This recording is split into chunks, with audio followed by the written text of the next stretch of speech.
ระไตรปิฎกลอยฟ้ามาประกาศ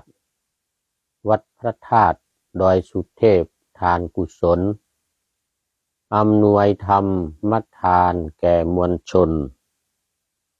ในสากลโลกล่าธรณีออกอากาศทางวิทยุพชจว.ดอยสุเทพธรรมวิถีจังหวัดเชียงใหม่นครพิงค์นี้จะสาธกยกคัมภีร์มาบรรยายจากพระสูตรในพระไตรปิฎกสีวินัยอภิธรรมดีวินิจฉัยจากพระโอษฐ์องค์พุทธพระจอมไตรอธิบายเสริมสร้างบางประการสรุปใจความย่อพอสังเขปให้คติเป็นสเต็ปตามแก่นสารฝากข้อคิดสะกิดใจให้วิจารณ์เพื่อเกิดความสำราญเบิกบานใจขอเชิญรับฟังอย่างสนุกสนานนำไปประกอบการงานทั้งหลายให้ประสบความสำเร็จเสร็จสบายปรารถนาสิ่งใดได้ดังปองปฏิบัติตามธรรมคำสั่งสอนจะให้ผลดลพรย้อนสนองธรรมจักรักษามาคุ้มครองผู้กระทำถูกต้อง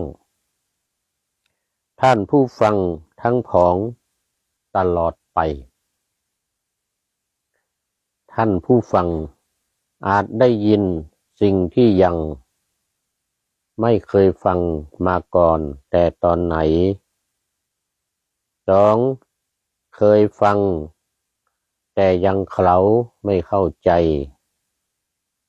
ย่อมจะได้เข้าใจเตือนไม่เลือนลาง3บรรเทาความสงสัยได้ทั้งผอง4ทำความเห็นถูกต้องไม่หมองหมาง5จิตผู้ฟังอยู่ใกล้ในท่ามกลางย่อมผ่องใสแจ่มกระจ่างกันทุกคนคนฉลาดรู้จักกิจที่ผิดพลาดของตนนะเพราะประมาทขาดกุศล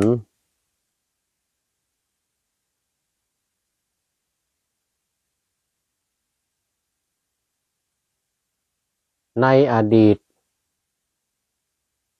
มาก่อนแล้วสอนตนว่าอย่าวนกลับไปทำซ้ำอีกเลย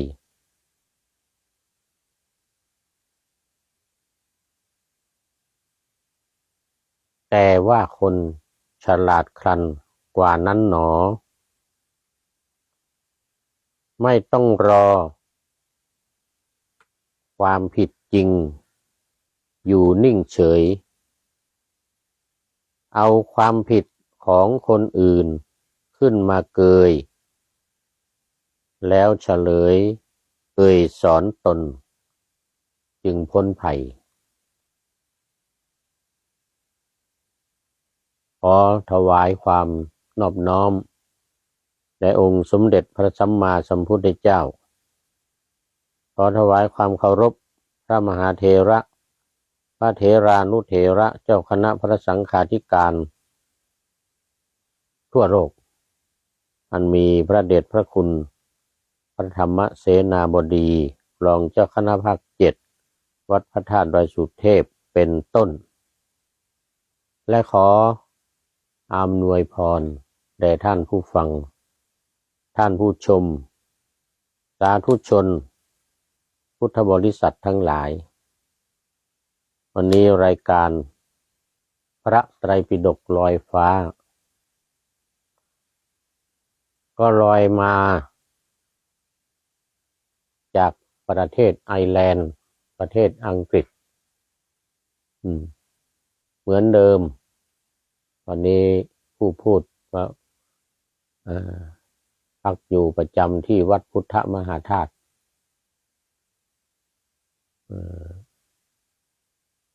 เมืองคอกจังหวัดคอกประเทศสาธารณรัฐไอร์แลนด์ก็ไปมาเดี๋ยวเดือนหน้านี้ก็ไปที่อังกฤษที่วัดพระสิงห์ยูเคตอนนี้ท่านอาจารย์กายหานนรงค์ วัดพระสิงห์ยูเคก็เข้ามาแล้วเป็นท่านแรกเลยวันนี้ยังไม่หลับ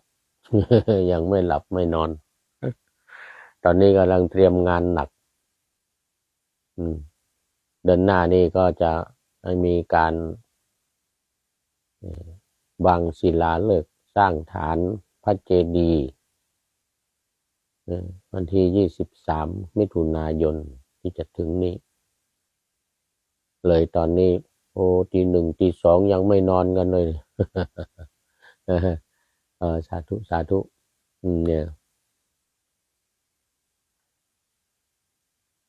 สำหรับ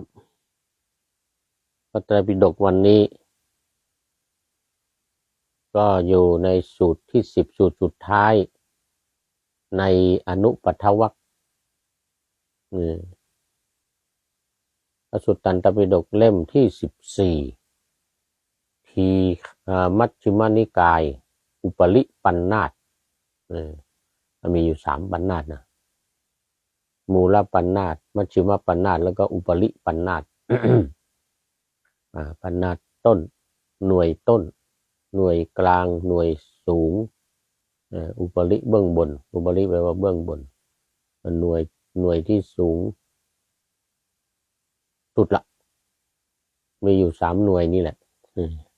3ปันธาตปันธาตละ10ปันธาตละ50สูตรตรงละปันธาตละ50สูตรแล้วก็มีอยู่5 วรรควรรคละ5สูตรวรรคละ10สูตร วรรคละ10สูตรอันนี้เป็นวรรคที่2อนุปัฏฐวรรคมี10สูตรแล้วก็ตอนนี้สูตรสุดท้ายสังขารุปัตติสูตรว่าด้วยการเกิดขึ้นแห่งสังขารปฏิปทาอันให้สำเร็จความปรารถนาปฏิปทาอันให้เกิดความสำเร็จเกิดความให้สมความปรารถนาสมความตั้งใจก็เป็นสูตรสุดท้ายในอนุปัฏฐวรรคผ่านมาแล้ว1 วรรคก็คือเทวทหวรรคมี10สูตรเหมือนกันอนุปัฏฐวรรคนี้ก็10สูตรในสูตรสุดท้ายแล้วเอวังอานันทนาเมนะอิมังสุตังมะยาสุตังมะยาสุตังข้าพเจ้าชื่ออานนท์ ชื่อพระอานนท์ได้สดับสูตรนี้อย่างนี้เอวังหรือที่เราว่ากันสั้นๆคือเอวัมเมสุตังข้าพเจ้าสดับมาอย่างนี้ข้าพเจ้าแต่ขยายออกไปก็เป็นมีชื่อเข้ามาด้วยอานันทนาเมนะข้าพเจ้าผู้ชื่อว่าอานนท์สรพงษ์สานุวิทย์สาธุสาธุท่านอาจารย์สรพงษ์สานุวิทย์วันนี้ห่างหายไปนานแล้วนี่หลายเดือนแล้วสรพงษ์นี่นะ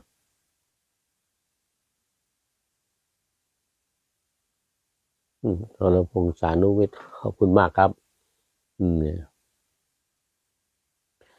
เข้ามาสู่เนื้อหากัน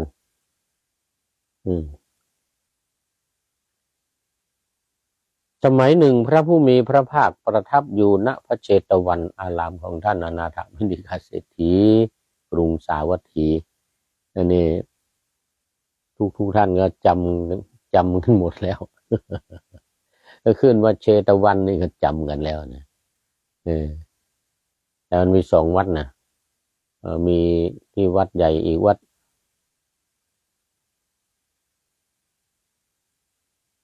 ขออภัย ตอนนี้มันดึกมาหน่อยแล้ว4:46 นาทีแต่ที่เมืองไทยก็4:46 นาทีท่านอาจารย์สรพงษ์ตื่นแล้วตี 4 ตี 5ตี 4 ตี 5ทำวัดสวดมนต์นะว่างๆก็แวะเข้ามาเยี่ยมเฟซทางเฟซเนี่ยเป็นกำลังใจโมทนาช่วยกันกดไลค์กดแชร์มากๆเอามาดูเนื้อหาสาระกันเลยวันนี้ภิกษุทั้งหลายพอได้ยินภิกษุทั้งหลายนี่ก็มาแล้วภิกษุทั้งสามเณรพากันมาเต็มหมดเลยพระผู้มีพระภาคก็ตรัสว่า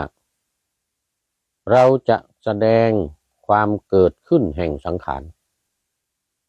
เธอทั้งหลายแก่เธอทั้งหลายจงฟังจงใส่ใจให้ดี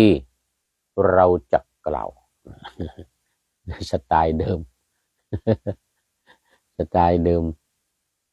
ถ้าไม่พอใจมาหรือผิดพลาดมาก็หรือใครผิดพลาดมาก็โมฆะบุรุษนี่ใครผิดอาบัติหรือใครทำอะไรไม่ดีไม่ร้ายผิดศีลผิดธรรมอะไรก็โมฆะบุรุษเป็นสำนวนนิยมเป็นสำนวนนิยมหนักที่สุดแล้วโมฆะบุรุษนี่นะแต่ไม่หมายภิกษุทั้งหลายเธอทั้งหลายเนี่ยไม่มีโมฆะบุรุษได้ยินเรื่องพอได้ยินเรื่องที่ผิดพลาดโมฆะบุรุษทำไมเธอจึงทำอย่างนั้นรู้ไหมทำอย่างนั้นเนี่ยมันไม่ดีต่อคนที่รู้ที่เห็นเป็นโลกวัชชะอะไรก็ว่าไป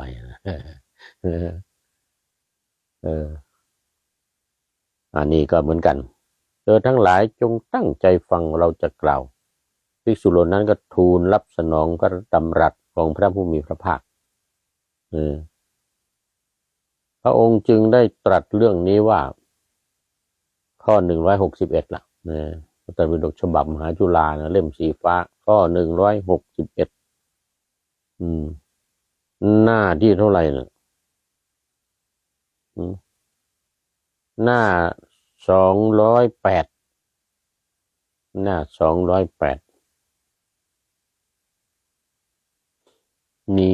พระไตรปิฎกอยู่ใกล้ไม้ใกล้มือก็เปิดได้เลยเล่มที่14นะเล่มที่14ภิกษุทั้งหลายภิกษุในธรรมวินัยนี้เป็นผู้ประกอบด้วยศรัทธาประกอบด้วยสุตตะประกอบด้วยจาคะและปัญญาศรัทธาศีลสุตตะจาคะและปัญญานี่เป็นหลักธรรมที่มาตรฐานถ้าไม่มีศรัทธานี่ก็หมดท่าไปไหนไปหายไปไหนไปหายเลยแต่ถ้ามีศรัทธาเนี่ยแล้วก็โดยเฉพาะเป็นศรัทธาที่ตั้งมั่นของผู้ที่เป็นโสดาบันมีศรัทธาเลื่อมใสเต็มที่ไม่เปลี่ยนแปลงแล้วไม่เปลี่ยนแปลงภิกษุนั้นมีความปรารถนาอย่างนี้ว่าโอ๋หนอหลังจากตายแล้วเราพึงเข้าถึงความเป็นผู้ ร่วมกับขัตติยะมหาศาลคือเกิดนะเกิดในตระกูลขัตติยะที่มีร่ำรวยที่ไม่ร่ำรวยก็ไม่ไปเกิด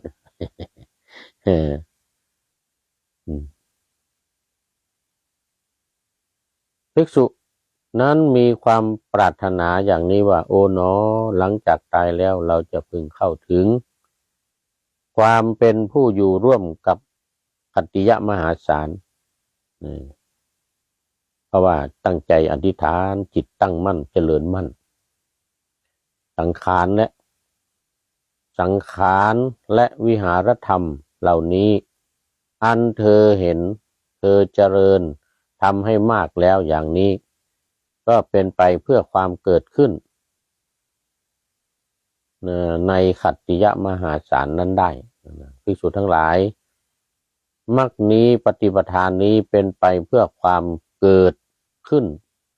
แห่งขัตติยะมหาศาลเพื่อความเกิดขึ้นแห่งคหบดีมหาศาลเกิดขึ้นแก่ความเป็นผู้อยู่ร่วมกับคหบดีมหาศาลนั้นด้วยธีรศักดิ์จิตวงศ์โอ้สาธุครับผมจากเวลสังฆปฏิปธรรมปฏิปยังไม่เห็นเข้ามานี่เนาะอาจารย์ประเสริฐธรรมปฏิปที่สกอตแลนด์สังฆปฏิปที่เวลพุทธปฏิปก็อยู่ที่ลอนดอนนะพุทธปฏิปอยู่ที่ลอนดอนสาธุครับผมขอบคุณมาก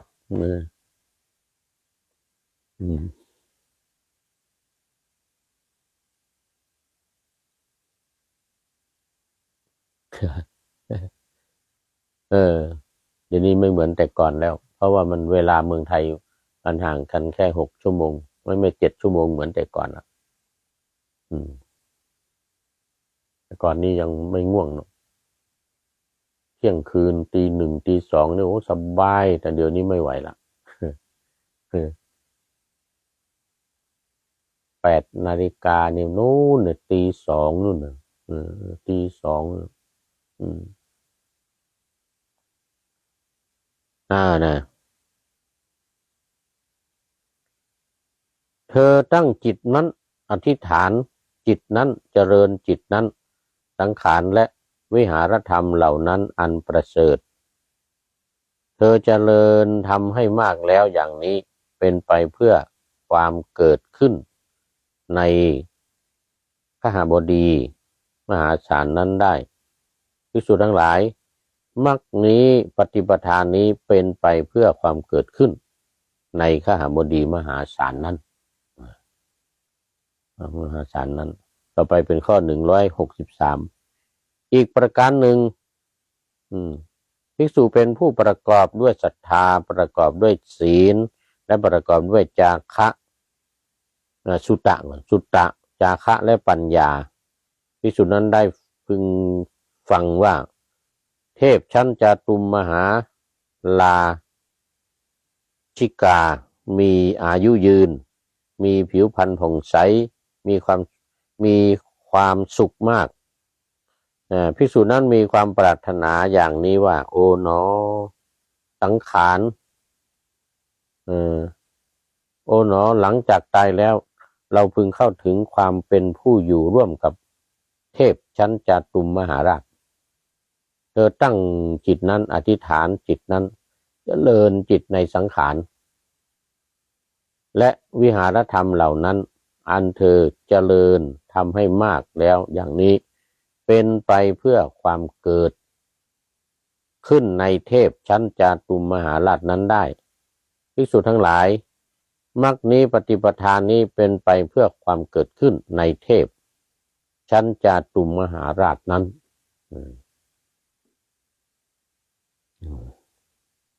ต่อไปเป็นข้อ164อีกประการหนึ่ง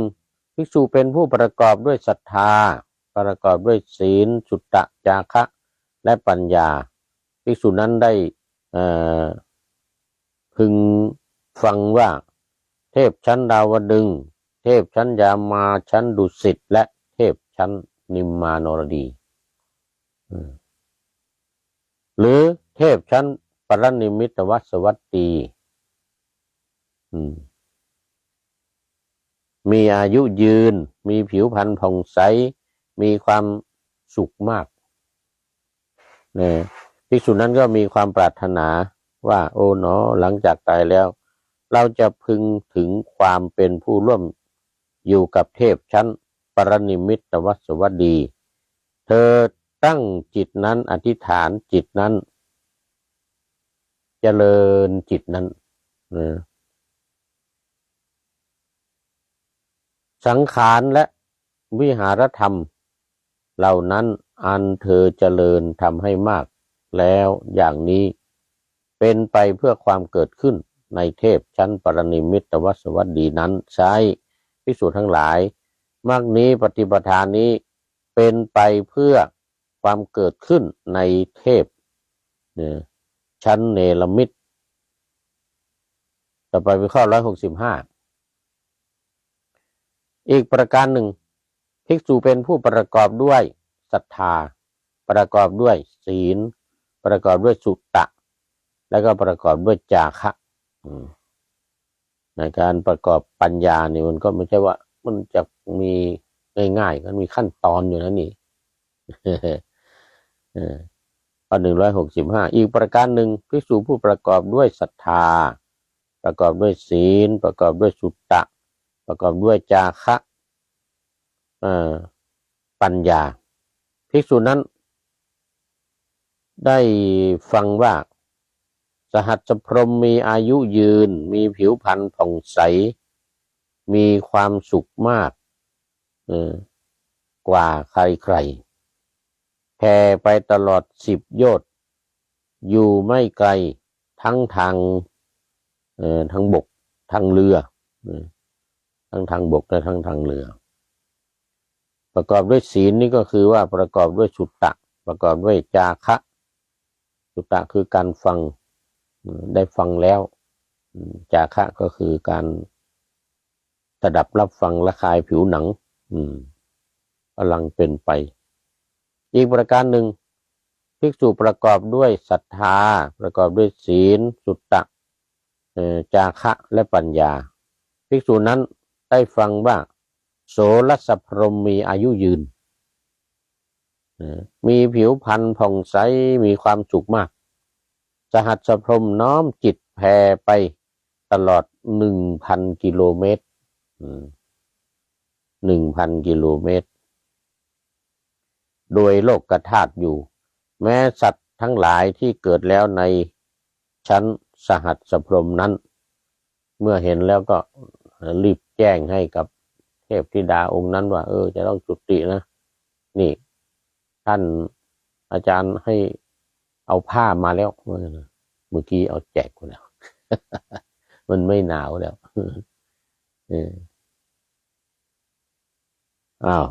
อีกประการหนึ่งเธอประกอบด้วยศีลมีศีลบริสุทธิ์จุติลงมาน้อมจิตแผ่ไปอยู่เปรียบเหมือนกับบุรุษมีในตาดี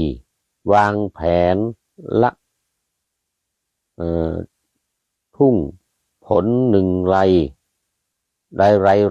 นะในเมื่อเหมือนแล้วคือพิจารณาดูแม้ฉันใดสหัสพรหมก็ได้ให้เหมือนกันน้อมจิตแผ่ไปตลอด1,000 กิโล1,000 กิโลธาตุ1,000 กิโลเนี่ยโลกธาตุอยู่แม้สัตว์ทั้งหลายที่เกิดแล้วในชั้นสหัสพรหมนั้นก็น้อมจิตแผ่ไปอยู่น้อมจิตแผ่ไปภิกษุนั้นมีความปรารถนาอย่างนี้ว่าโอ๋หนอหลังจากตายแล้วเนี่ยเราพึงถึงความเป็นผู้อยู่ร่วมกับสหพรหมหรือสามบดีพรหมเนี่ยเธอทั้งหลายจึงตั้งอธิษฐาน จิตไว้เจริญจิตขึ้นแล้วก็ละสังขารลงวิหารธรรมเหล่านี้อันเธอทั้งหลายทำให้มากแล้วทำให้แจ้งแล้วไม่เป็นไปเพื่อความเกิดขึ้นในชั้นสหพันธ์ได้ในชั้นสหพันธ์ภิกษุนั้นมีความปรารถนาว่าโอ๋หนอหลังจากตายแล้วเราพึงเป็นผู้อยู่ร่วมกับสหัสพรหมเธอทั้งหลายจงจำไว้วิหารธรรมเหล่านั้นอันเธอทั้งหลายทำให้มากด้วยอย่างนี้เป็นไปเพื่อความเกิดขึ้นเป็นไปเพื่อความเกิดขึ้นภิกษุทั้งหลายมรรคนี้ปฏิปทานนี้เป็นไปเพื่อความเกิดขึ้นในสหัสพรหมในสหัสพรหม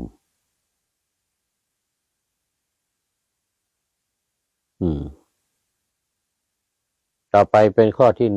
166อีกประการหนึ่งภิกษุเห็นผู้ประกอบด้วยศรัทธาประกอบด้วยศีลและประกอบด้วยสุตะคือการฟังประกอบด้วยจาคะประกอบด้วยปัญญาภิกษุในนั้นได้ฟังว่าทวิสหัสพรหมแล้วก็ติดสะพรหมพร้อมทั้งจตุสหัสพรหมญาณหรือปัญจสโสสหพรหมเป็นอยู่ยืนอยู่มีผิวพรรณผิดแตกต่างมีผิวพรรณที่แตกต่างกันไปบ้างก็เล็กน้อยยอมน้อมจิตไปตลอด5,000 โลกธาตุอยู่แม้สัตว์ทั้งหลายที่เกิดมาแล้วปัญญาสหพรหมนั้นก็ย่อมนำจิตแผ่ไปสู่การเปรียบเทียบเหมือนกับบุรุษที่มีในตาดีหุงวางผลไม้ละหุง4 ผลไว้ในมือแล้วพิจารณาดูแม้ชั้นใดปัญญาอันสหพรหมนั้นทำให้เกิดขึ้นเหมือนกันน้อมจิตแผ่ไป5,000 โดยโลกธาตุดูแม้สัก1 ลายหรือที่เกิดแล้วในชั้นปัญจพรหมนั้นในชั้นปัญจพรหมก็น้อมจิตแผ่ไปอยู่ภิกษุนั้นมีความปรารถนาอย่างนี้ว่าโอ๋หนอเราพึงเข้าถึงความเป็นผู้อยู่ร่วมกับผู้ปัญจวัคคศีลแต่คนกล่าวเป็นสามบดีพรหมเธอทั้งหลายจิตนั้นอธิษฐานจิตนั้นเจริญขึ้นสังขารและวิญญาณของจิตนั้นก็เจริญขึ้นในขณะเดียวกันก็สิ่งที่ไม่พร้อมเพรียงก็โน้มลงมรรคนี้ปฏิปทานนี้เป็นไปเพื่อความเกิดขึ้นในขั้นสูงกว่าสหัสสัมบดีพรหมอะไรขึ้นไปบนชั้นฟ้าสุดยอดแล้วก็ต่อยอดปฏิบัติก็บรรลุไปด้วยต่อไปข้อ167อีกประการหนึ่งภิกษุเป็นผู้ประกอบด้วยสุตตะภิกษุนั้นฟังว่าถ้าสหัสพรหมเท้าสหัสพรหมมีอายุยืนมีผิวพรรณผ่องใสมีความสุขมากท่านพระทศพลนั้นมีน้อมจิตไปในตลอด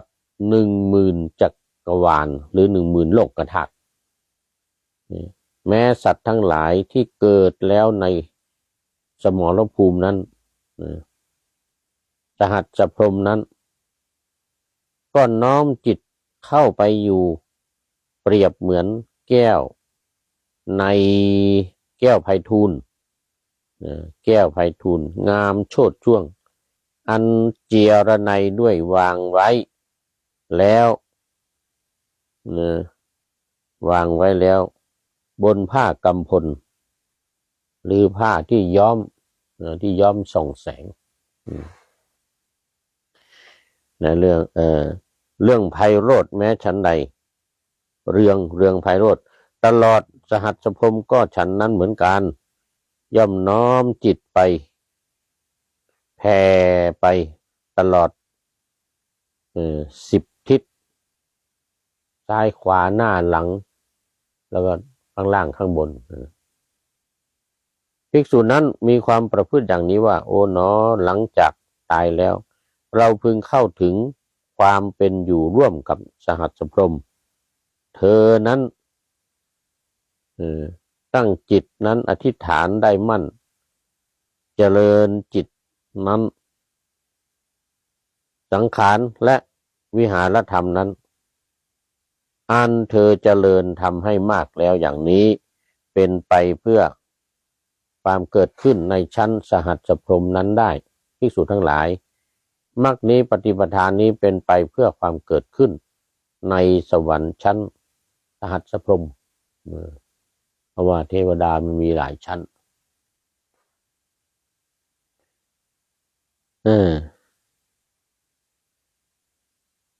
ภิกษุนั้นได้ฟังว่าสตสหัสพรหมมีอายุยืนมีผิวพรรณผ่องใสมีความสุขกำลัง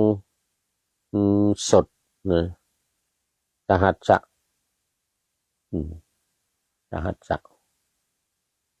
โสดขนาดหนักข้อสดสหัสพรหมนั้นก็น้อมจิตแผ่ไปอยู่เปรียบเหมือนแท่งทองชมพูนุชที่ยอดเขาพร้อมด้วยความชำนาญดีใจบ้าของช่างหมอผู้เบียดเบียนกันกำหนดพลเรือนย่อมส่องแสงไปไพโรจน์แม้ฉันใดบุคคลผู้ประกอบไปด้วยศรัทธาศีลจาคะสุตตะก็ฉันนั้นเหมือนกันโดยเฉพาะเป็นผู้ที่มีศีลบริสุทธิ์ไม่ด่างไม่พร้อย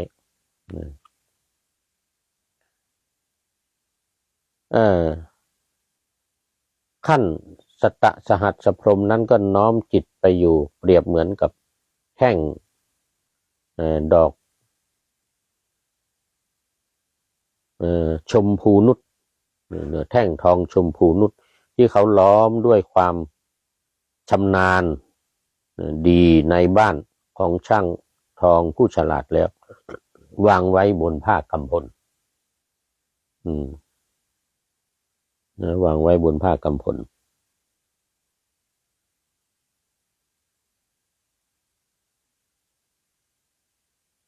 กำพลสีเหลืองด้วยนะ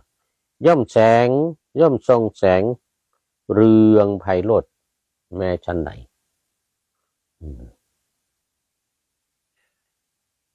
สตสหัสพรหมนั้นก็เหมือนกันย่อมน้อมจิตแผ่ไปตลอด10,000โลกธาตุ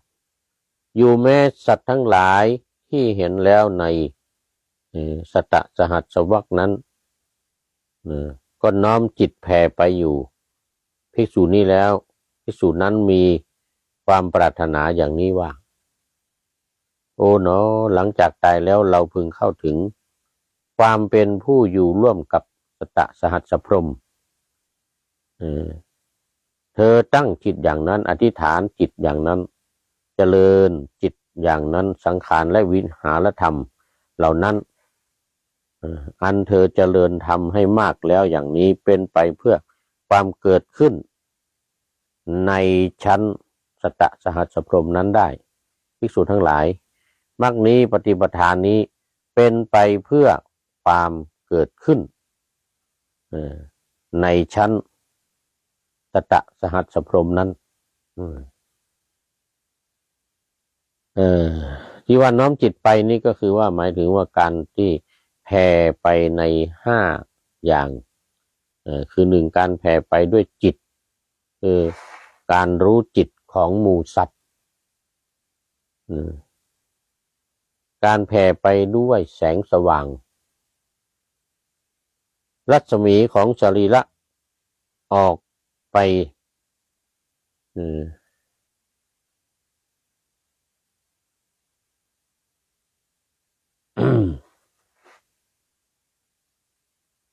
เมื่อน้อมจิตออกไปแล้วนี่ก็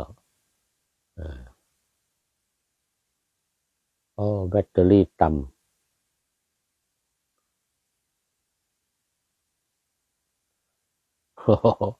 แบตเตอรี่ต่ำเดี๋ยวต้อง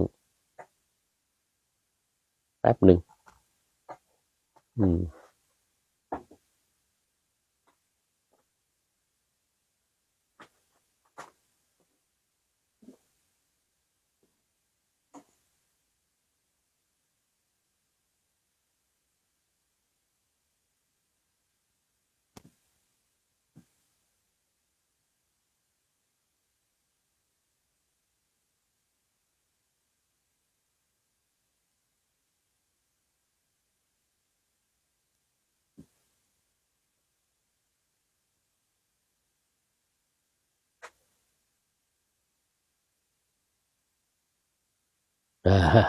ต้องขออภัย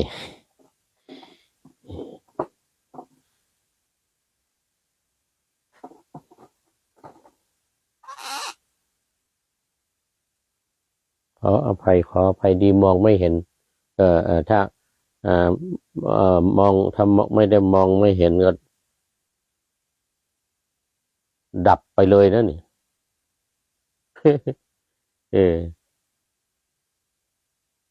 ดับไปเลย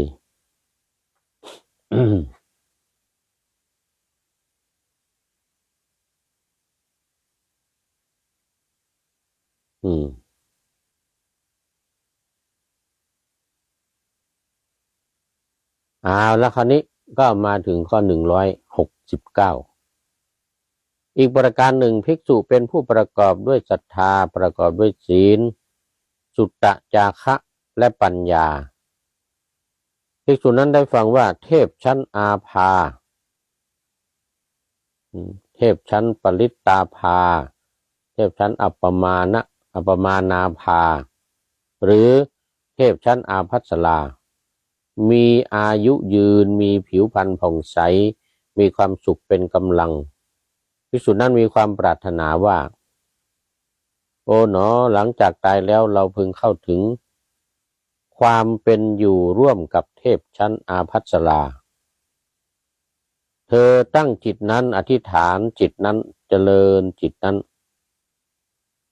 สังขารและวิหารธรรมเหล่านั้นอันเธอเจริญทำให้มากแล้วอย่างนี้ก็เป็นไปเพื่อความเกิดขึ้นในพรหมชั้นอาภัสระนั้นได้ด้วยการตั้งจิตตั้งปณิธานตั้งอธิษฐานอธิษฐานจิตนิมนต์มาเยี่ยมกันบ้างนะครับท่านอาจารย์วัดสังฆปฏิปที่เวียวไปเดี๋ยวเดือนหน้าไปแวะเยี่ยม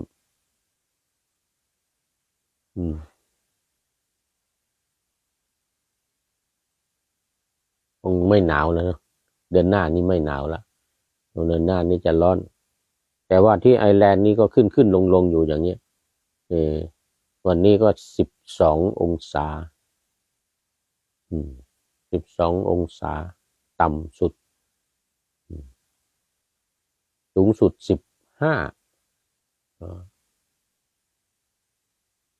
1912 องศาแล้วสูงสุด19มาเยี่ยม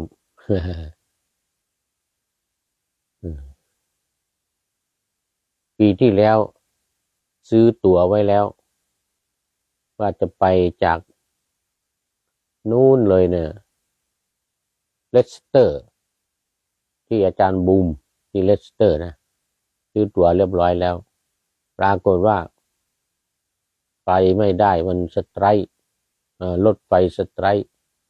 แต่ช่วงนั้นที่ถ้าไปนั้นไปได้แต่ว่าขากลับมันยังไม่มีรถไฟ อยู่โน่นเนี่ยที่เลสเตอร์นู่นอืม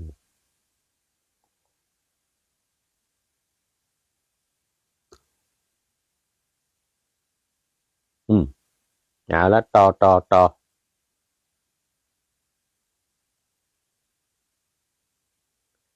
ธอเจริญเออให้มากพรหมชั้นอาภัสราพรหมนั้นภิกษุทั้งหลายมรรคนี้ปฏิปทานนี้เป็นไปเพื่อความเกิดขึ้นในพรหมชั้นอาภัสรานั้น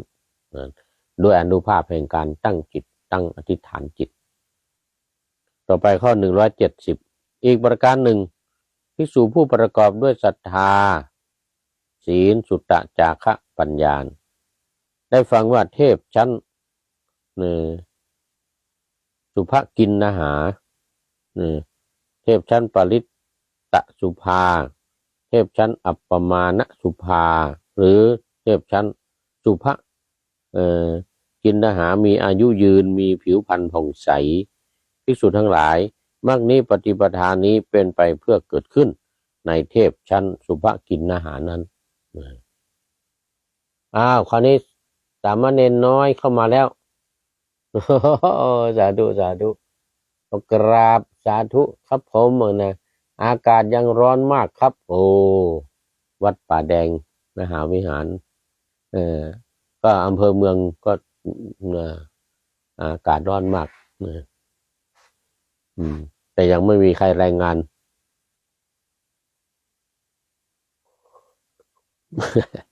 ขออภัยยังไม่มีใครรายงานเท่าไหร่กี่องศาแต่ของที่นี่เขามีคำเตือนนะของที่ไอร์แลนด์นี่มีคำว่าเตือนระดับเหลืองเหมือนกันเตือนระดับเหลืองนี่ต้องระวังเรื่อง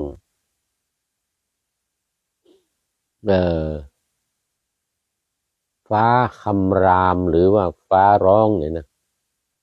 ฟ้าร้องเป็นคลื่นเสียงดังอันนี้ต้องระมัดระวัง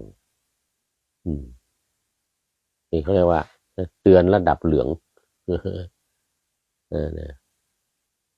สามเณรน้อยเป็นยังไงเนาะวันนี้ถ้าทางสบายดีตื่นมาแล้วทำวัดเสร็จแล้วมั้งเนี่ยไปเดินรอบโบสถ์มาแล้วเดินรอบโบสถ์มา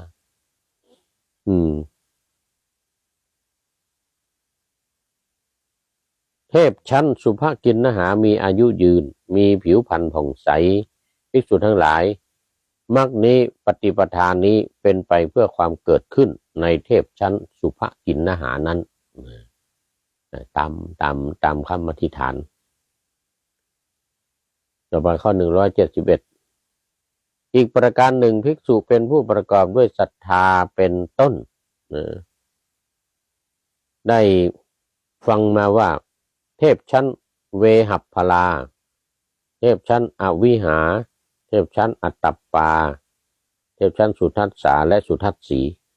หรือเทพชั้นอากนิฐนิฐามีอายุยืนมีผิวพรรณผ่องใสเทพชั้นสุทัสสีสุทัฏฐาสุทัสสีแล้วก็อากนิฐานี่ก็มีอายุยืนมีผิวพรรณผ่องใสเหมือนกันในบรรดา16ชั้นพรหมเลยนะก็นี่แหละชั้นสุทธาวาสนี่แหละชั้นสุทธาวาสเนี่ยที่ว่าสูงสุด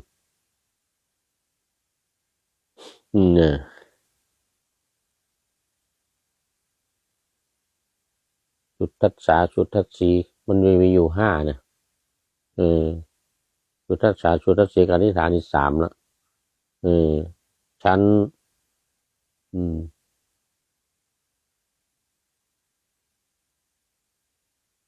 อวิหากับอัตตปปาอวิหาอัตตปปาสุทัสสาสุทัสสีอากานิฐา5ชั้นนี่เป็นชั้นเขาเรียกว่าเป็น สุทธาวาสชั้นสุทธาวาสคือคนจะเข้าชั้นนี้ได้นี่ต้องผ่านความเป็นอนาคามีนะเพราะว่าเข้าไปแล้วนี่ไม่ถอยลงมาแล้วสามารถต่อยอดเป็นพระอรหันต์ไปเลยต่อยอดเป็นพระอรหันต์ไปเลยอีกประการหนึ่งอันนี้ข้อ171เนี่ยภิกษุที่ประกอบด้วยศรัทธาสุตตะเป็นต้นได้ฟังว่าเทพชั้นพัลลาอวิหาอัตตปาสุทัสสาสุทัสสีและอากนิฐามีอายุยืนมีผิวพรรณผ่องใสมีความสุขเป็นกำลังภิกษุนั้นก็มีความปรารถนาว่าโอ้หลังจากตายแล้วนี่เราพึงเข้าถึงความเป็นผู้อยู่ร่วมกับชั้นอากนิฐะไปสูงสุดเลยเรื่องอากนิฐะพรหมเธอตั้งจิตนั้นอธิษฐานจิตนั้นเจริญจิตสังขารวิหารธรรมเหล่านั้นอันเธอเจริญทำให้มากแล้วเพราะว่าเมื่อทำให้มากอย่างนี้เป็นไปเพื่อความเกิดขึ้นในเทพชั้นอากนิฐาต่อไปภิกษุทั้งหลายมรรคนี้ปฏิปทานี้ก็เป็นที่เป็นไปเพื่อความเกิดขึ้นในเทพชั้นอากนิฐานั้น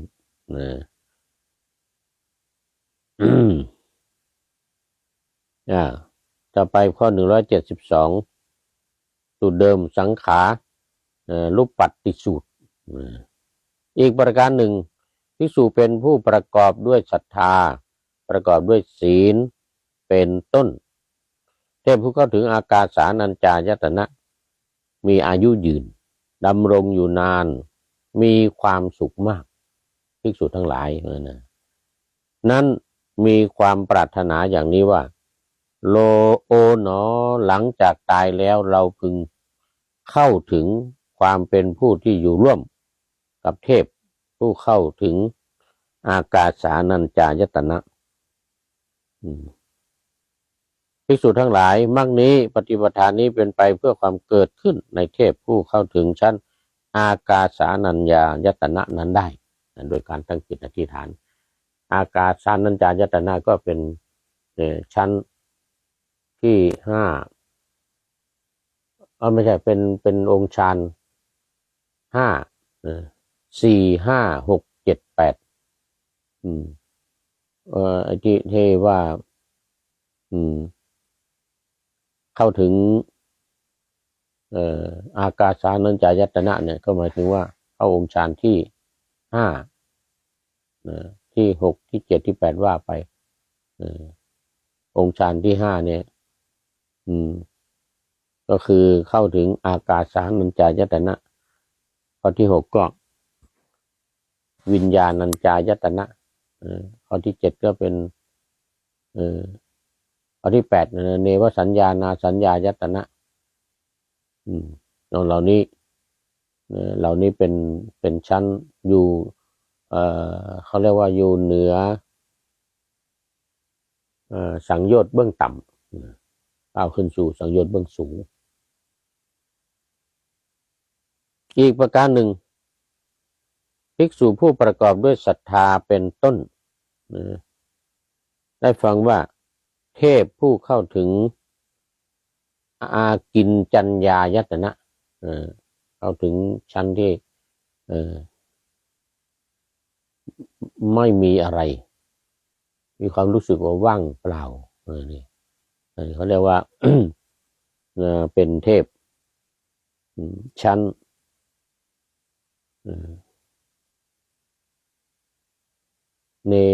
ไม่ใช่เนวสัญญาชั้นที่6เป็น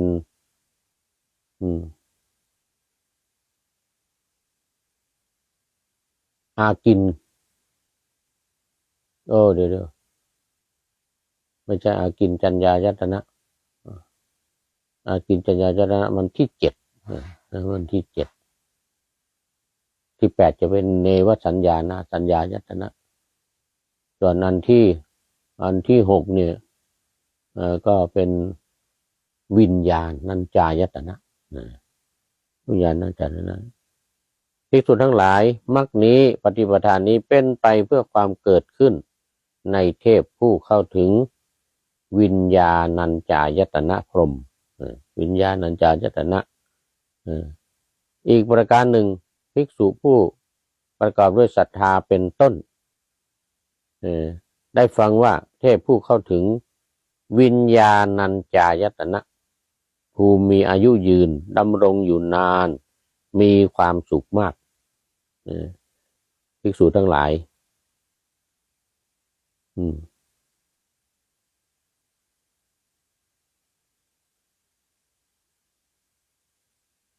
ภิกษุผู้เข้าถึงวิญญาณัญจายตนะอายุยืนดำรงอยู่นานมีความสุขมากมีความปรารถนาว่าโอ้เนาะหลังจากตายแล้วเราพึงเข้าถึงความเป็นผู้อยู่ร่วมกับเทพผู้เข้าถึงวิญญาณัญจายตนะข้อที่6วิญญาณัญจายตนะข้อที่7จึงเป็นอากินจัญญายตนะอีกประการหนึ่งภิกษุผู้ประกอบด้วยศรัทธาเป็นต้นนี่เป็นผู้มีอายุยืนดำรงอยู่นานมีความสุขมากภิกษุนั้นมีความปรารถนาว่าโอ้เนาะหลังจากตายแล้วนี่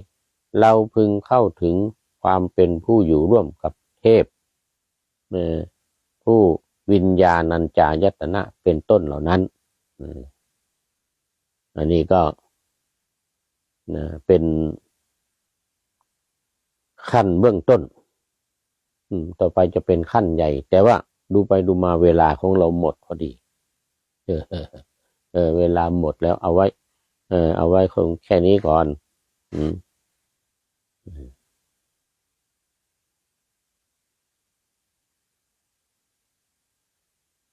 มัชฌิมอุปริปันธมัชฌิมานิกายภิกษุทั้งหลายอีกประการหนึ่งภิกษุเป็นผู้ประกอบด้วยศรัทธาเป็นต้นมีความปรารถนาว่าโอ้หนอเพราะอาสวะสิ้นไปเราพึงทำให้แจ้งเจโตวิมุตติด้วยวิมุตติอันไม่มีอาสวะด้วยปัญญาอันยิ่งเองเข้าถึงอยู่ในปัจจุบันเข้าถึงอยู่ในปัจจุบันได้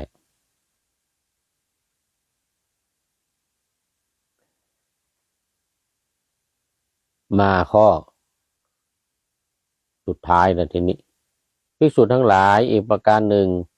ภิกษุผู้มีศรัทธาเป็นต้นได้ฟังว่าโอ้เนาะ